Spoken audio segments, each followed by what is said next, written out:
Saya akan mendemonstrasikan monolog berjudul Tua, karya Putu Wijaya.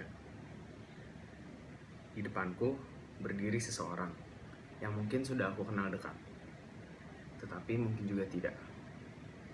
Aku tidak tahu namanya. Perawakannya pun sederhana. Ia juga tidak membawa apa-apa. Matanya pun juga hanya dua, dengan tatap yang sangat biasa saja. Tetapi dengan senyum manisnya ia mengatakan, "Apa kabar?"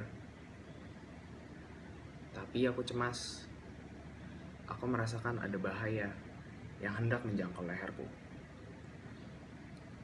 Aku terpepet dengan sopan.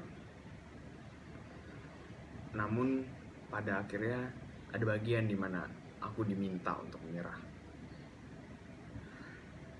Aku belum mau untuk menyerah. Aku merasa masih perlu untuk menunjukkan kalau aku diberi kesempatan yang lebih lama, aku bisa melakukannya dengan lebih baik, termasuk memperbaiki kekeliruan-kekeliruan di masa lalu. Sayangnya waktu tidak bisa lebih panjang. Orang itu bertambah dekat. Akhirnya aku terpaksa harus membela sebelum aku diserang. Aku berkata, "Yalah, apa yang harus aku ambil? Di sana pun hanya ada sebuah kursi." Pada akhirnya aku ambil kursi itu, aku lemparkan kepadanya. Kena, tepat. Mukanya pun langsung terluka. Darah mengalir dari dahinya, masuk matanya. Matanya pun terbejam. Darah itu tergelincir ke atas pipinya, bercampur dengan air matanya. Tetapi langkahnya pun tetap diayunkan untuk menghampiriku. Aku pun panik. Aku berteriak minta tolong. Dengan panik, aku gapai telepon untuk meminta bantuan kepada polisi. Anehnya, ada orang yang bicara terus-menerus di dalam telepon itu.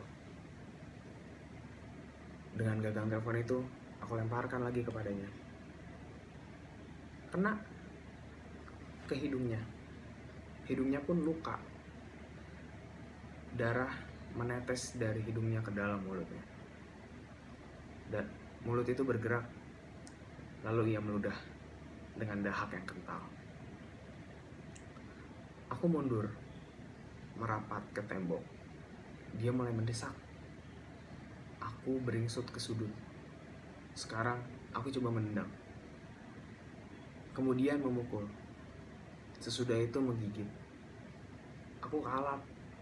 Aku ngamuk. Aku tak bisa melihat apa-apa lagi. Orang itu sudah terlalu dekat. Baunya terasa. Tubuhnya pun menyentuh.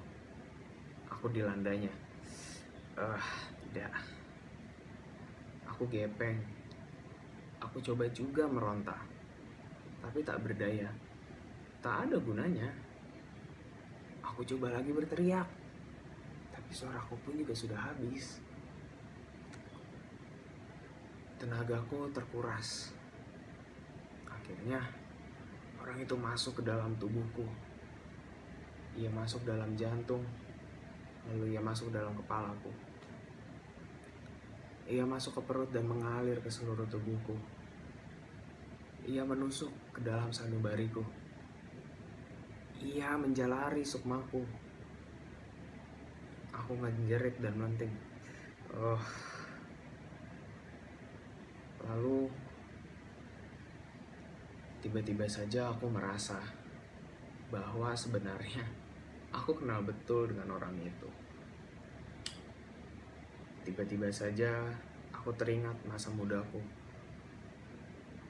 Lalu aku yakin benar bahwa orang itu adalah aku sendiri di waktu aku masih muda. Setelah aku yakin bahwa aku sebenarnya sedang menghadapi diriku sendiri, aku keluar lagi. Tetapi aku melihat orang itu hanya menjauh. hanya punggungnya saja yang bidang nampak. Kepalanya menatap ke arah depan. Aku tak dapat lagi melihat matanya yang polos, senyumnya yang sumeh, dan air mukanya yang jernih. Aku merasa seperti ditinggalkan. Akhirnya aku berseru-seru memanggil, "Kembali, kembali, kembali." Tapi orang itu tidak kembali. Ia berjalan terus ke sana dengan langkah yang tetap. Aku pun menangis. Aku telah kehilangan seorang kawan yang tadinya aku kira musuh. Tapi tangis itu pun juga tidak menghiburku. Baru semenit menangis, aku buru-buru mengangkat mukaku lagi mencari orang itu.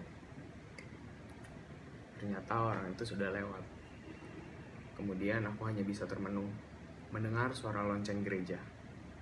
Kini, aku yakin bahwa satu generasi telah melewatiku.